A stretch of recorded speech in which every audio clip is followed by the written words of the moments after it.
יודע שיש דברים כאלה בחיי אומות.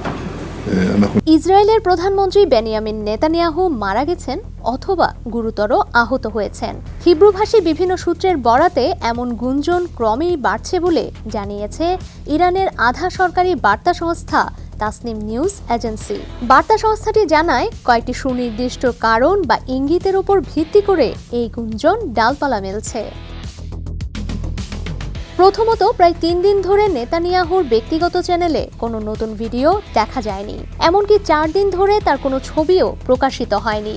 এরপর তার নামে যেসব বক্তব্য এসেছে তার সবই ছিল কেবল লিখিত। দ্বিতীয়ত, এর আগে সাধারণত প্রতিদিন অন্তত একটি বা কখনো কখনো ৩টি পর্যন্ত ভিডিও বার্তা প্রকাশ করতেন তিনি। কিন্তু টানা ৩ দিন তার কোনো ভিডিও সামনে না আসায় জনমনে সন্দেহ দানা বাঁধছে। তৃতীয়ত, বেশ কিছু হিব্রু সংবাদ মাধ্যম জানিয়েছে ৮ মার্চ থেকে নেতানিয়াহুর বাসভবনের নিরাপত্তা কয়েক গুণ বাড়ানো হয়েছে।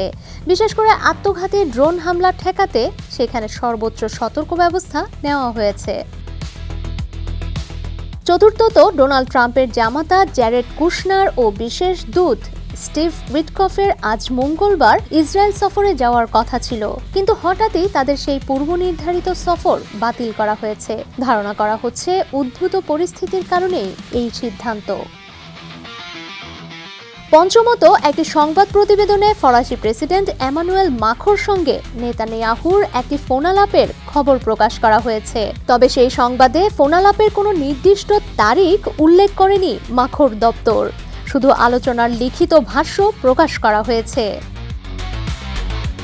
তবে এসব গুঞ্জনের কোনো আনুষ্ঠানিক সত্যতা পাওয়া যায়নি। আবার ইসরায়েল সরকারের পক্ষ থেকেও এই গুঞ্জন এখনো পর্যন্ত নাকচ করা হয়নি। ডেস্ক রিপোর্ট, সমকাল।